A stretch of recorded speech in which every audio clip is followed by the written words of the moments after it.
Captain Tay stood on the bridge of the UEN Indomitable, watching the stars blur past the view screen.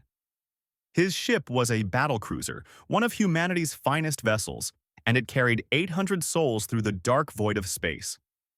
The year was 2247, and humans had been part of the Galactic Council for 20 years. It was not very long compared to other species who had traveled the stars for thousands of years. The crew was relaxed that day.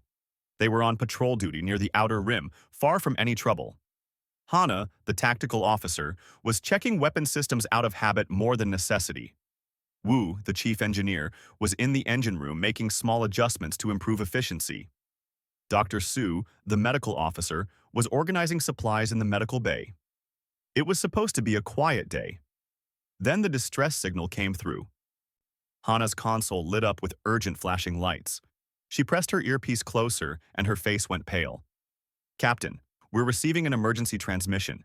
It's from a Villani colony ship." Tay moved to her station quickly. "Put it through." The voice that came over the speakers was desperate and filled with static.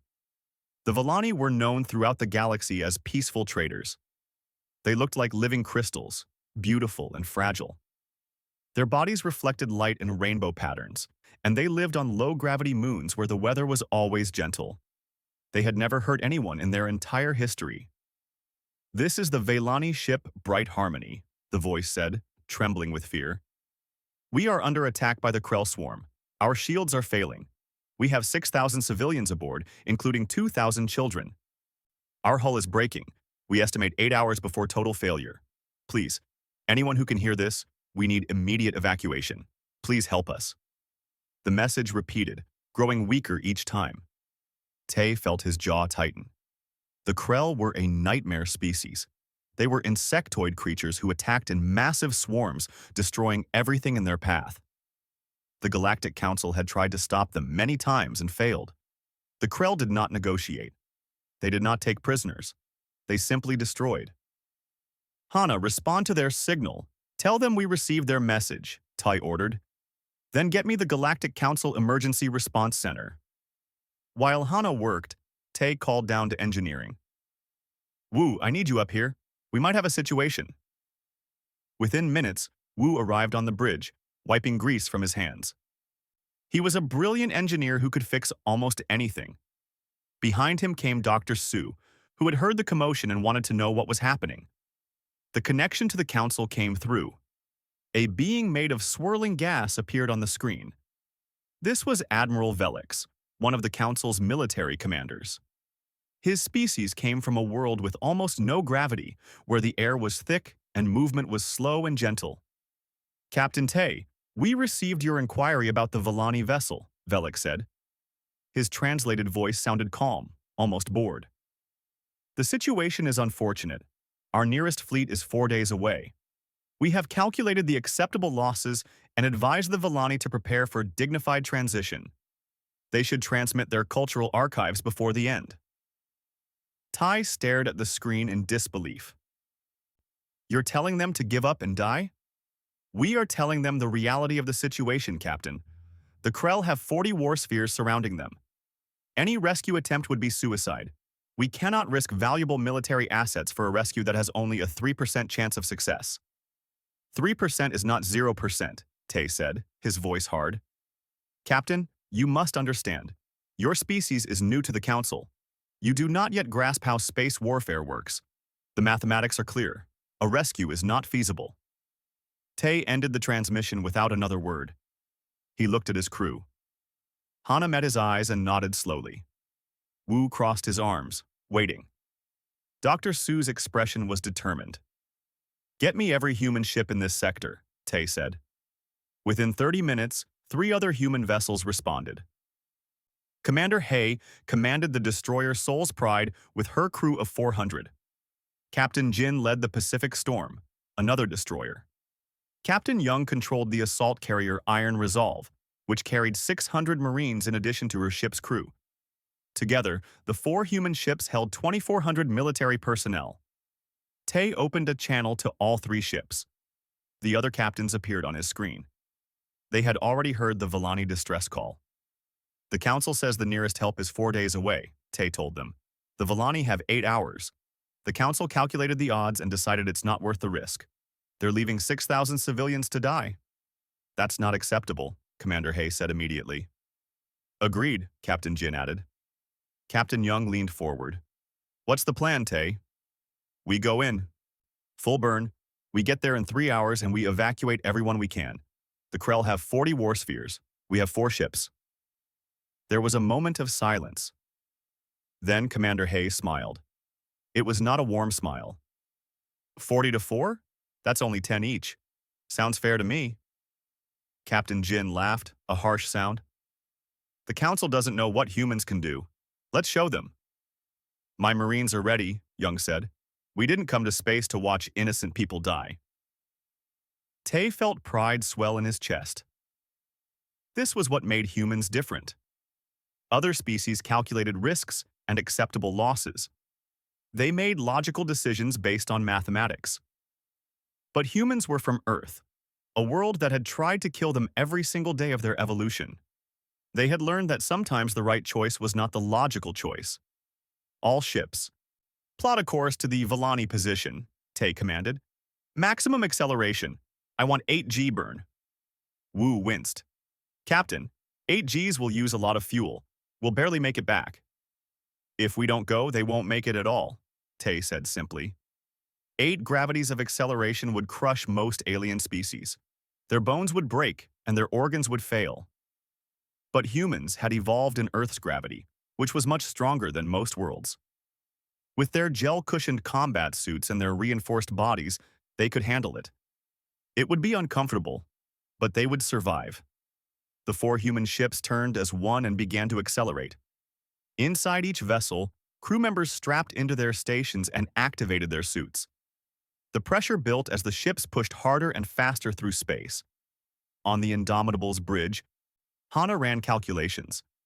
Captain, at this speed we'll reach them in 2 hours and 47 minutes.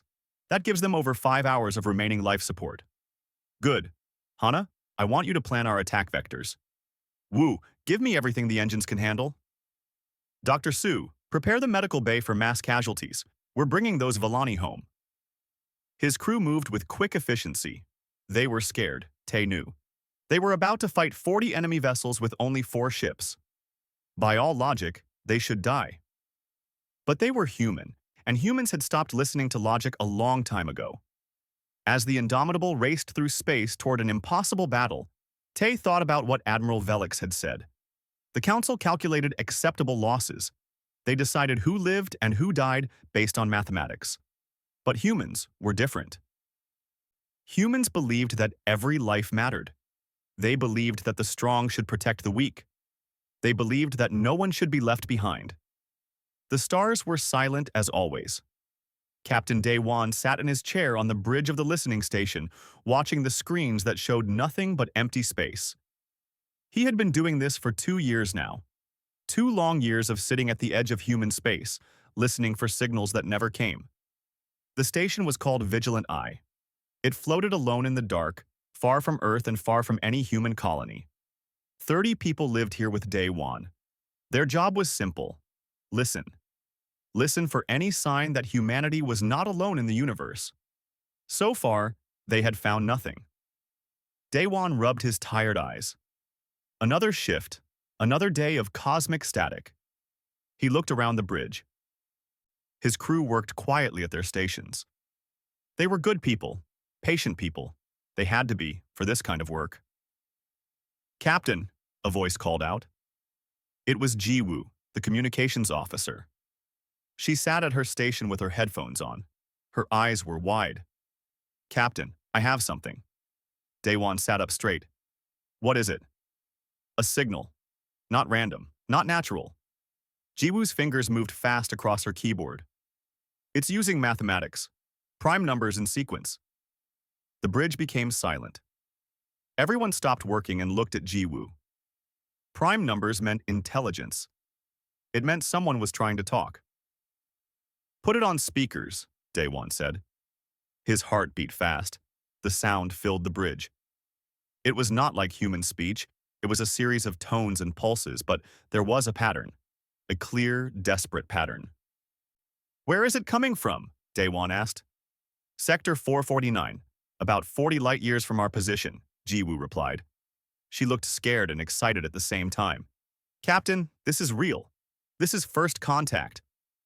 Daewon stood up and walked to her station. Get Hyunwoo up here, now. Minutes later, Science Officer Hyunwoo rushed onto the bridge. He was a thin man who loved puzzles. This was the biggest puzzle of his life. He sat down next to Jiwoo and started working. Hours passed. The crew watched as Hyunwoo and Jiwoo worked together, trying to understand the alien message. They used mathematics, physics, and chemistry, the universal languages that any intelligent species would know. Finally, Hyunwoo leaned back in his chair. His face was pale. I have it, he said quietly. What does it say? Daewon asked. Hyunwoo took a deep breath. It says, help. We are dying. They are killing us. Please, anyone, help. Remember us. He paused. Captain, this is a distress call. They are begging for help. The bridge was silent again. Daewon felt cold. Somewhere out there, 40 light-years away, people were dying. Alien people. Real aliens who could think and feel, and who were scared. There is more, Hyunwoo continued. He pointed at his screen. They call themselves Veltine. They are being attacked by something called the Cathara Dominion. From what I can understand, this Cathara group is very powerful. They destroy worlds. They take slaves. They have been doing this for a long time. How long do the Veltine have? Daewon asked. Based on the message timestamps. Maybe 5 or 6 days before their world is completely destroyed. Daewon looked at the screen showing the alien signal. A dying civilization was calling out to the universe, hoping someone would hear. And humanity had heard. What are our orders for this situation? Jiwoo asked. First contact protocols? The protocols say we report to Earth Command and wait for instructions, Daewon said. But he was already making a different decision. However, these people do not have time for committees and debates. Get me a direct line to Admiral Tae-hyun at Earth High Command. His crew looked surprised. Going directly to an admiral was not standard procedure. But Daewon did not care about procedure right now. The communication took 20 minutes to reach Earth and get a response. When Admiral Tae-hyun's face appeared on the screen, he looked annoyed. He was an older man with gray hair and hard eyes. Captain Daewon, this better be important, the admiral said. Sir, we have received a distress call from an alien species. They are being exterminated by a hostile empire. They have less than a week to live. Daewon sent all the data to Earth. Sir, we need to respond. Admiral Tae-hyun was quiet as he reviewed the information. His annoyed expression changed to something else. Interest. Then anger. An empire that destroys worlds, he said slowly. How many worlds have they destroyed? The Veltine message mentions hundreds of dead civilizations, sir, Hyunwoo reported. The admiral's jaw tightened. He looked off screen, probably at his own crew. Then he looked back at Daewon. Captain, humanity has spent 100 years looking for other intelligent life. We have wondered if we were alone. We have dreamed of meeting aliens, of making friends among the stars. He paused. We never imagined our first contact would be answering a cry for help. No, sir, Daewon agreed. But here we are. Yes, here we are. Admiral Tae-hyun nodded slowly. The Galactic Council, if it exists, has rules about non-interference. But humanity was never invited to join. We are not bound by their rules. And I will not sit by while genocide happens in our galaxy. Daewon felt relief wash over him. What are your orders, sir? I am authorizing Operation Hammerfall. We are sending a fleet to the Veltine system. 50 warships under Fleet Admiral Sang-woo. They will leave within 12 hours. The admiral leaned forward. Captain, send a response to the Veltine. Tell them help is coming. Tell them humanity heard their call. Yes, sir, Daewon said. When the communication ended, the bridge erupted in noise. Everyone was talking at once, excited and scared. Humanity was about to enter a war before even saying hello to another species. Jiwoo, send the response, Daewon ordered. Tell them we are coming. Tell them to hold on. Jiwoo worked quickly. She created a simple message using the same mathematical language the Velthine had used. Message sent, Captain. But it will take 40 years for our radio signal to reach them at light speed. It does not matter, Daewon said. In 4 days, our ships will be there in person. That will be answer enough. He looked out at the stars. Somewhere out there, the Velthine were dying, probably thinking no one had heard their call. They were wrong. Humanity had heard. And humanity was coming. Daewon did not know much about war. He was a listener, not a fighter. But he knew his species. Humans had crawled out of a brutal world where everything tried to kill them. They had survived ice ages, plagues, and predators. They had fought each other for thousands of years and learned to fight very, very well. The Cathara Dominion had no idea what was about to hit them. The last defense platform exploded in silence. Veshkara watched from the observation dome as pieces of burning metal fell toward the planet. That was it. The final orbital defense was gone. Nothing stood between the Cathara fleet and the Velthine homeworld now. Elder, a younger Velthine said beside her. His name was Peltoan. Should we evacuate to the underground shelters? Veshkara shook her head slowly. Her long, slender fingers touched the glass. The Cathara will burn the surface first. Then they will dig us out. There is nowhere to hide from them. The Velthine had been a peaceful species for over 3,000 years. They had abandoned warfare long ago, focusing instead on art, science, and philosophy. They had thought the universe was safe. They had been wrong. Above them, the Cathara fleet waited like hungry predators. 300 warships surrounded the planet. Veshkara had studied history. She knew what came next. The Cathara would bombard the surface until nothing lived. Then they would take whatever resources they wanted and move on to the next victim. Did anyone hear our distress call? Peltoan asked quietly. I do not know, Veshkara admitted. I sent it to every corner of space we could reach, but even if someone heard it, they would not come. Who would fight the Cathara for strangers? She looked at the young Velthine. I sent the call so that someone, somewhere, would know we existed. That is all. On the Cathara flagship, Commander Krelnax was bored. He stood on his command deck, watching his warriors prepare for the final assault. This was his 47th planetary conquest. They were all the same. Some species begged, some fought uselessly. All of them died. The Velthine had not even tried to fight. They had simple defense platforms that his ships destroyed easily. They had no army, no weapons, no will to resist. It was disappointing. Commander, his tactical officer called out, we are ready to begin bombardment. Wait, Krelnax said. He liked to watch them squirm a little longer. Fear made the conquest sweeter. Let them think about death for another hour. His crew laughed. The Cathara enjoyed these moments. They were the strongest species in their region of space. No one could stop them. No one dared try. Then reality broke open. Alarms screamed across the Cathara flagship. Tactical screens showed impossible readings. Space itself was tearing apart 50,000 kilometers from their position. What is that? Krelnax demanded. Unknown phenomenon, Commander. Energy readings are off the scale. From the tiers in space, ships emerged. They were not Velthine. They were not Cathara. They were not any species Krelnax recognized. 50 warships appeared in perfect formation, moving with precision that spoke of discipline and experience. The lead ship was massive, painted with strange symbols. Krelnax's computer tried to translate the markings. It came back with UES Indomitable, United Earthship Indomitable. Earth? Krelnax said. What is Earth? His science officer worked quickly. Scans show they are carbon-based, bipedal. They breathe oxygen and nitrogen. Their homeworld has high gravity and appears to be covered mostly in water.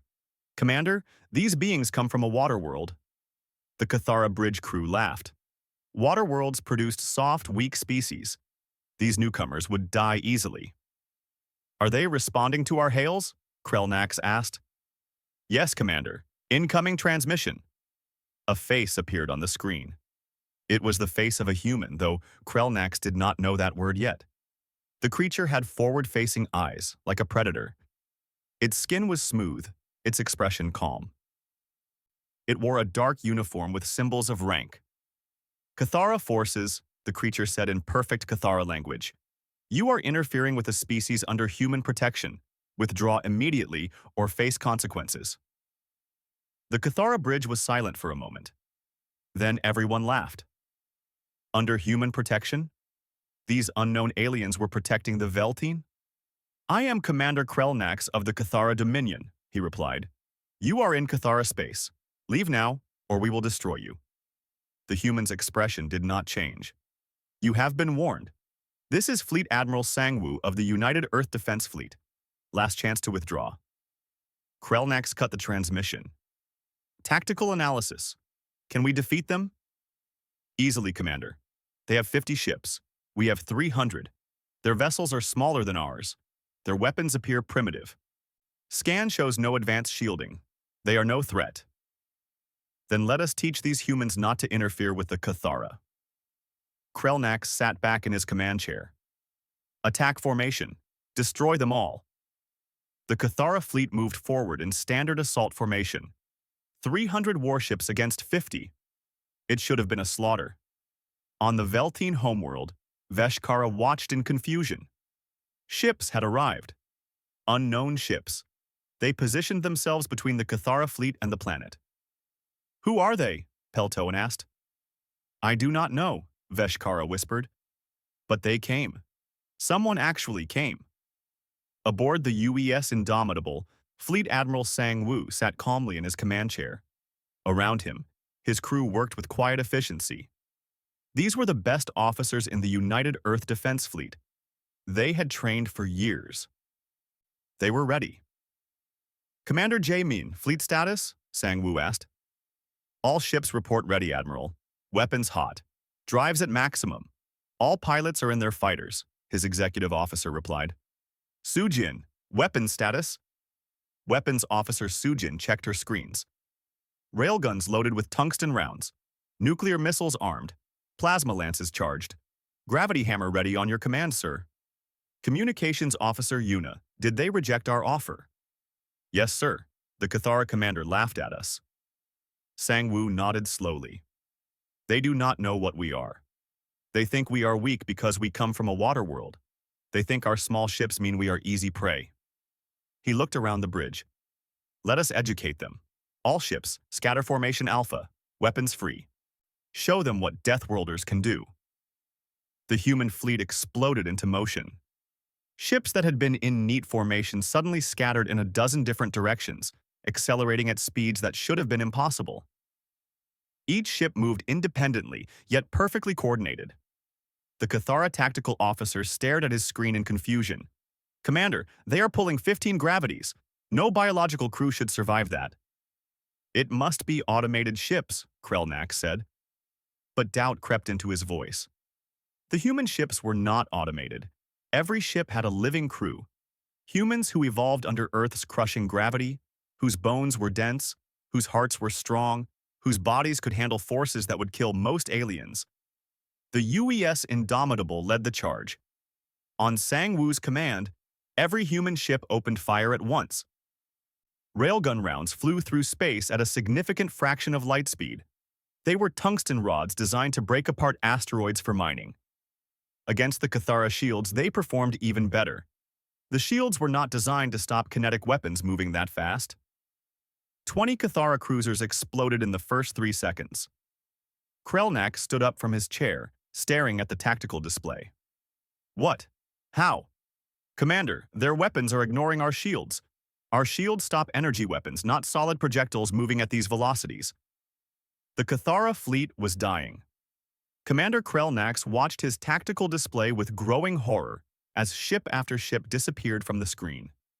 His 300 warships should have crushed these humans easily. Instead, they were being torn apart.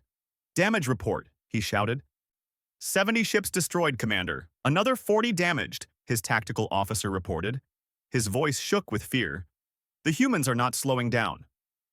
Krelnax could not understand it. How could such small ships do this much damage? How could any biological crew survive the speeds and turns these human vessels made? It defied everything the Cathara knew about space combat. Target their largest ship. All batteries fire, Krelnax ordered. The Cathara fleet concentrated fire on the UES Indomitable. Hundreds of energy beams struck the human dreadnought. The shields glowed bright as they absorbed the damage. For a moment, Krelnax felt hope. Maybe they could still win this. Then the Indomitable fired back. The ship's main railgun sent a tungsten round the size of a ground transport vehicle straight at a Cathara battleship. The round punched through the shield, through the armor, through the entire ship from front to back. The battleship broke in half and exploded. Impossible, Krelnax whispered. On the Indomitable's bridge, Admiral Sangwoo watched the battle with calm eyes. Everything was going according to plan. The Cathara fought like amateurs. They bunched their ships together, making them easy targets. They relied on shields that could not stop physical rounds. They moved slowly, predictably. Su-jin, how are our munitions? Sangwoo asked. Plenty of railgun rounds remaining, sir. We have barely touched our missile reserves. Good. Commander Jamin, order the fighter wings to engage. Let us show them what individual human skill looks like. Yes, sir. From the human carriers, hundreds of small fighters launched. They were tiny one-person ships, fast and agile.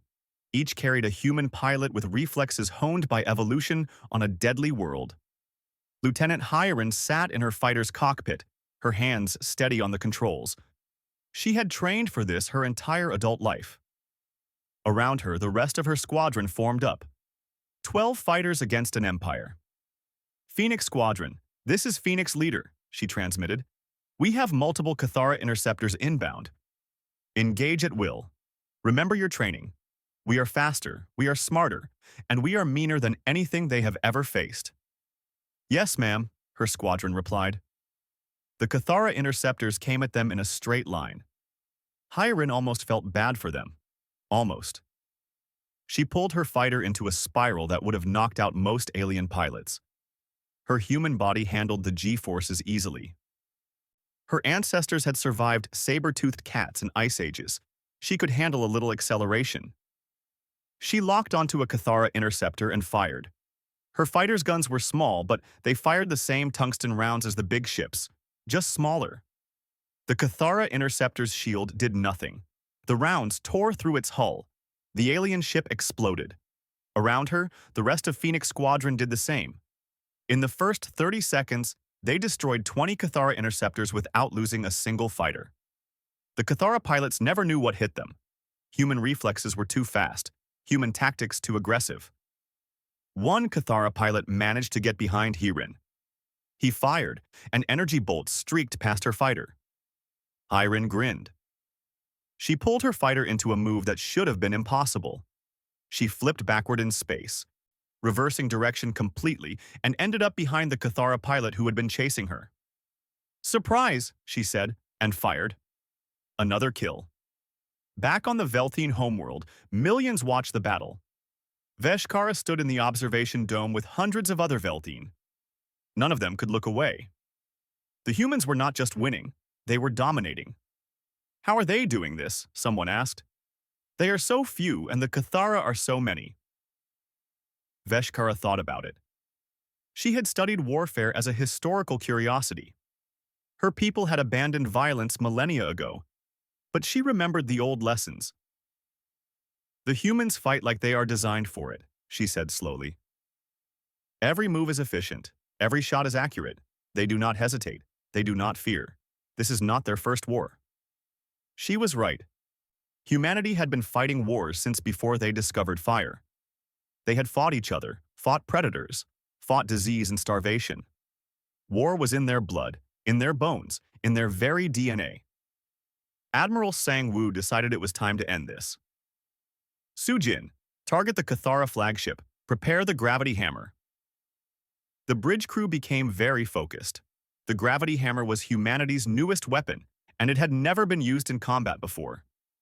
It was experimental. It was dangerous. It was perfect. Gravity hammer charged and ready, Admiral, Su-jin reported. Fire. The Indomitable released the gravity hammer. It was not a projectile or an energy beam. It was a device that created a small, temporary black hole. The weapon flew toward the Cathara flagship and activated. Suddenly, the flagship was pulled toward a point in space by massive gravitational force. The ship's hull screamed as it was crushed inward. Metal bent, bulkheads collapsed. In 5 seconds, the mighty Cathara flagship was compressed into a ball of twisted wreckage. Commander Krelnax had just enough time to scream before everything went dark. The death of the flagship broke the Cathara fleet. The remaining ships panicked. Some tried to fight, some tried to run. The humans hunted them all. Commander Jinho, take your battle group and pursue any ships trying to escape, Sang Woo ordered. I want prisoners and intelligence. Do not let them all die. Understood, Admiral. Commander Jinho led his ships after the fleeing Cathara. His ships were faster. The Cathara could not escape. One by one, his forces disabled enemy ships without destroying them. They needed information about this Cathara dominion. They needed to know what humanity had just walked into. 2 hours after the battle started, it was over. Of the 300 Cathara ships, 240 were destroyed. The rest were damaged and surrendering. The human fleet had not lost a single ship. 12 fighters were damaged, but all pilots survived. 3 human crew members were injured, none seriously. It was the most one-sided battle in the history of space warfare. Admiral Sang Woo stood and straightened his uniform. Communications Officer Yuna, open a channel to the Veltine planet. Channel open, sir. People of Veltine, this is Fleet Admiral Sang Woo of the United Earth Defense Fleet. The Cathara threat has been eliminated. Your world is safe?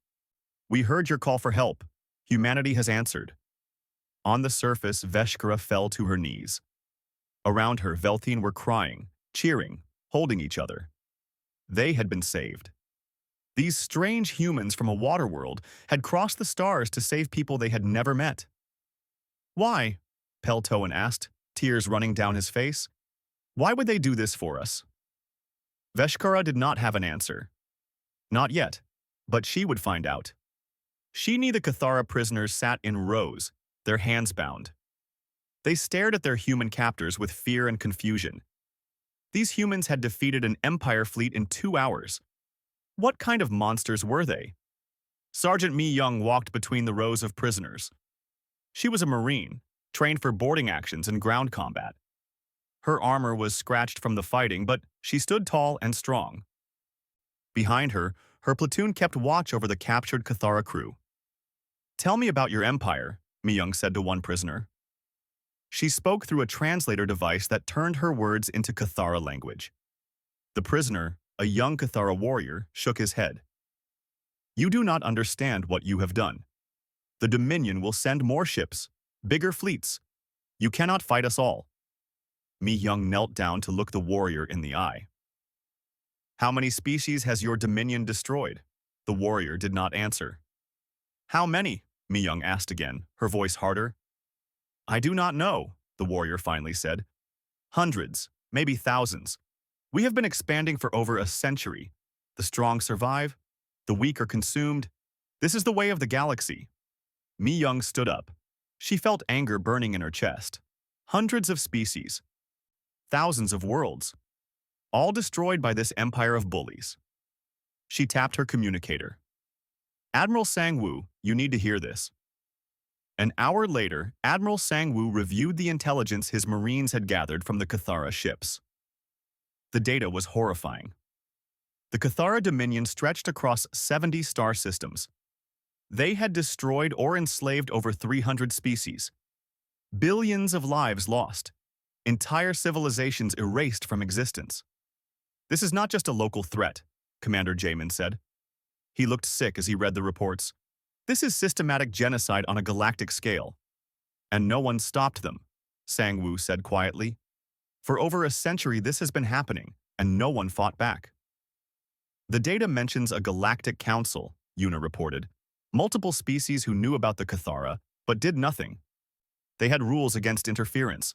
They chose peace over action. Sang Woo slammed his fist on his chair's armrest. They chose cowardice. He stood up and walked to the view screen showing the Veltine homeworld. Open a secure channel to Earth. I need to speak with Admiral Tae-hyun. The communication lag to Earth was annoying, but necessary. When Admiral Tae-hyun appeared on screen, he looked grim. He had been reading the same reports. Admiral Sang-woo, your report is disturbing, Tae-hyun said. The Cathara are worse than we thought. Yes, sir. They are not soldiers. They are exterminators. And they have been doing this unchallenged for 100 years. What is your recommendation? Sang-woo took a breath. Sir, we cannot let this continue. If we leave now, the Cathara will rebuild and attack someone else. If we stay and just defend the Veltine, the Cathara will destroy other species. There is only one option. We dismantle the Cathara Dominion completely. Admiral Tae-hyun was quiet for a long moment. You are talking about a war, Admiral. A big war. Against an empire that controls 70 systems. Yes, sir, I am. What about the Galactic Council? Will they help? I doubt it, sir. They have known about this for decades and did nothing. They value their peace more than justice. Admiral Tae-hyun nodded slowly. Then humanity will act alone. I will speak with Earth Command. Keep your fleet there. Protect the Veltine. We will send reinforcements and begin planning a larger operation. He paused. Admiral Sang-woo, you are about to change galactic history. I know, sir, but if not us, then who? After the transmission ended, Sang-woo called his senior officers together. They met in the briefing room of the Indomitable. Commander Jae-min, Weapons Officer Soo-jin, Communications Officer Yuna, and several ship captains sat around the table. Earth Command is sending more ships, Sang-woo told them. We are going to war against the Cathara Dominion, not just to protect the Veltine, to protect everyone. How do we fight an empire? Captain Bora asked. She commanded one of the heavy cruisers. The same way we won this battle, Sang-woo replied. We are faster, we are smarter, we are more aggressive. The Cathara have numbers, but we have superior tactics and weapons. Most importantly, we have something they do not. We actually care about the people we are protecting. On the Veltine homeworld, Veshkara was preparing to meet the humans face to face. A human shuttle was coming down to the surface. She was nervous. These humans had saved her people, but they had done it with such violence. What did they want in return? The shuttle landed in the main city square. Thousands of Veltine gathered to watch. The shuttle door opened, and Admiral Sang-woo stepped out, followed by several of his officers. Veshkara approached slowly. Sang-woo was tall for a human, and his presence was commanding. But his eyes were kind. He bowed respectfully to her. Elder Veshkara, I presume? Sang-woo said. His translator device made his words understandable. Yes, Admiral. I am the one who sent the distress call. Veshkara bowed back. You saved us. My people are forever grateful. We did what anyone should do. You called for help. We answered. But why? Veshkara had to ask. You did not know us. We offered you nothing. Why risk your lives for strangers? Sang-woo smiled sadly. Because we know what it is like to be afraid. Because we believe that the strong should protect the weak, not destroy them. Because it was the right thing to do. Veshkara felt tears in her eyes. What kind of world creates people like you? So kind and so terrible at the same time? A hard world, Sang-woo admitted. A world that tried to kill us every day. We learned to fight to survive, but we also learned to take care of each other. Both of these things made us who we are. Science Officer Hyun-woo, who had come with the landing party, stepped forward. If you want, I can tell you about Earth. But I warn you, it will sound like a nightmare. Veshkara nodded. I want to understand. Hyun-woo pulled up a holographic display. It showed Earth rotating in space. This is our homeworld. It has gravity that would crush most species. It has an atmosphere with oxygen that is corrosive to many aliens. It has weather that creates massive storms. It has tectonic activity that causes earthquakes and volcanoes.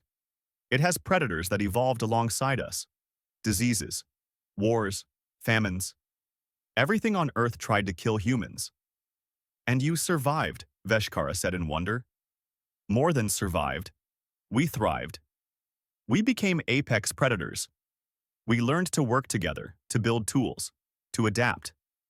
Earth made us strong, but it also made us value life, because life on Earth is so hard to maintain. Veshkara looked at the Veltine gathered around them. Her people had evolved on a peaceful, gentle world. They knew nothing of struggle. These humans came from hell and became heroes. "What happens now?" she asked. "Now, we protect you," Sangwoo said firmly. "We are placing the Veltine under Earth's protection. Our ships will guard your system, we will help you rebuild your defenses, and we will make sure the Cathara never threaten you again." And the Cathara?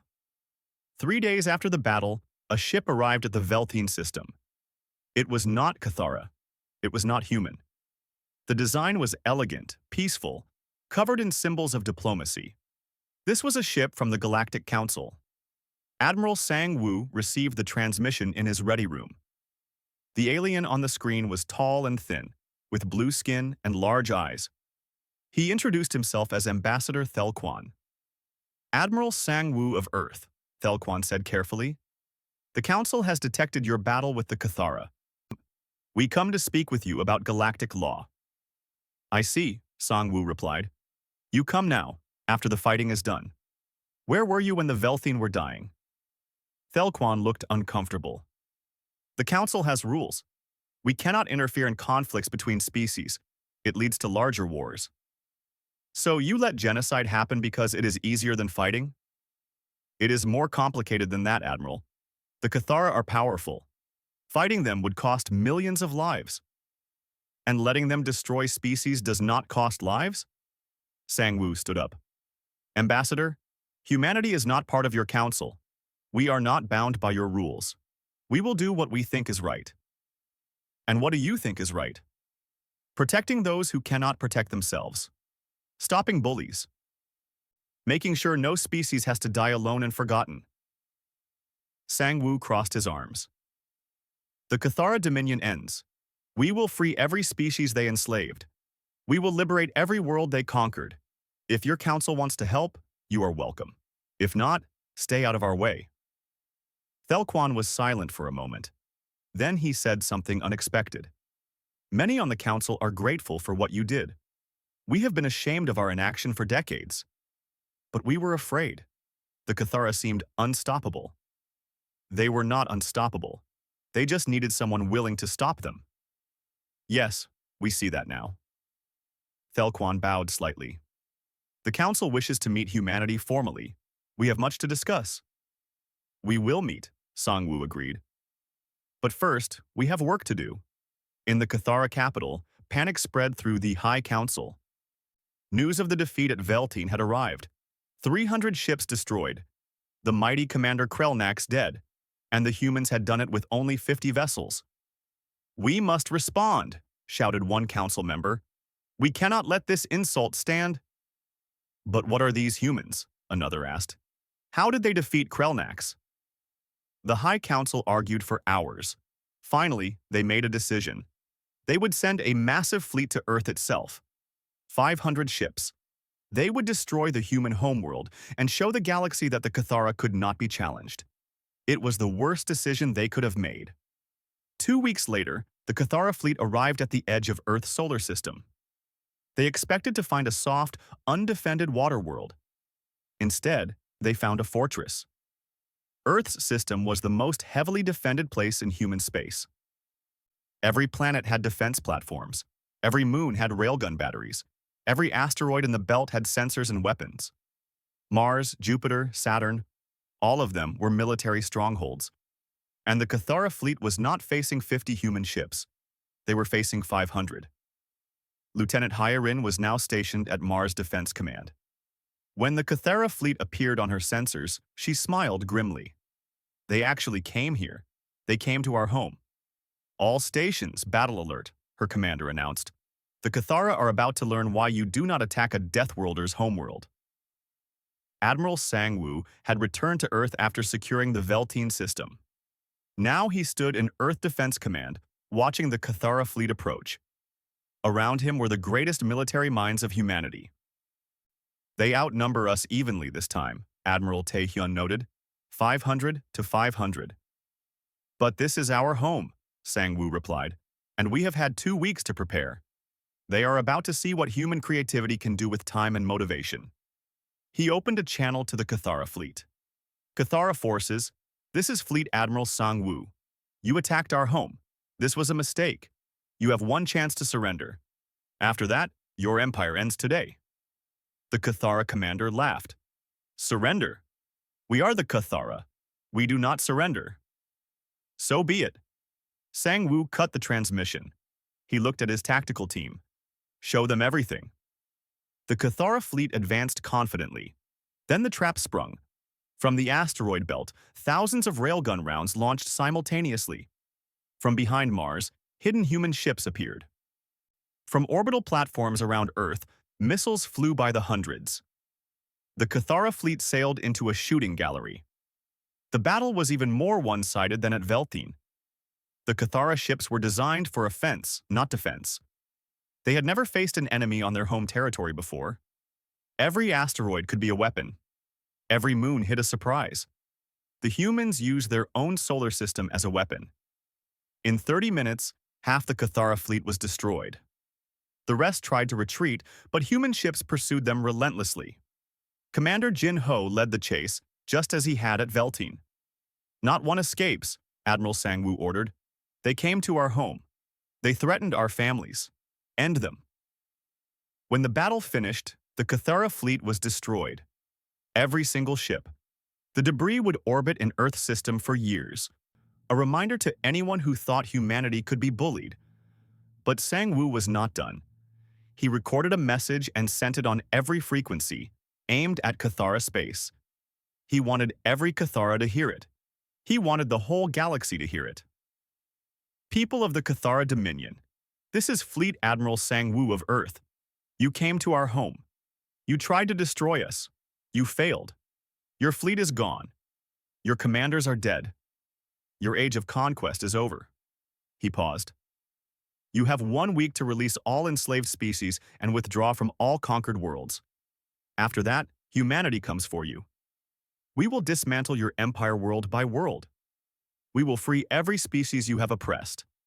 We will not stop until your dominion is nothing but history. You called us weak because we come from a water world. You called us prey. You were wrong. We come from a death world where everything tried to kill us and we became the apex predators. We are humanity, and we do not forgive threats to our home. The message spread across the galaxy like fire. Species that had never heard of Earth suddenly knew its name. The Cathara Dominion, which had seemed invincible, was shaking. 6 months later, Captain Daewon sat in his chair on the Vigilant Eye, just as he had when this all began. But everything had changed. His screens showed dozens of distress calls from across the galaxy. Species that had heard about humanity were calling for help. Captain, we have another signal, Jiwoo reported. A species called the Mrendel. They are being attacked by raiders. Send the coordinates to the nearest human fleet, Daewon ordered, and send them a response. Tell them help is coming. He looked out at the stars. Humanity had become the galaxy's protector by accident. They had answered one distress call and discovered a universe that desperately needed someone willing to fight. On Earth, a monument was built at Defense Command Headquarters. It showed the Veltine distress call in mathematical form, beautiful and desperate. Below it, words were carved in every human language. We heard. We remembered. We answered. Admiral Sang-woo stood before the monument with Admiral Tae-hyun. Around them, representatives from 50 different alien species gathered. Some were former Cathara slaves. Some were species who had lived in fear of conquest. All of them were now under humanity's protection. Do you think we did the right thing? Tae-hyun asked quietly. I think we did the only thing, Sang-woo replied. The galaxy was broken. Someone needed to fix it. Why not us? Because we are young, we are violent, we are dangerous. Yes, and that is exactly what the galaxy needed. Not more diplomats, not more committees. It needed protectors willing to fight. Sang-woo looked at his old friend. We are Deathworlders. Violence is part of who we are. But so is protecting the weak. Both things can be true. Veshkara approached them, now serving as the Velthine ambassador to Earth. She had learned much about humans in the past months. She understood them better now. "Admiral," she said, "more species are asking for Earth's protection every day. How will you manage this?" Sangwoo smiled. "The same way we have managed everything else.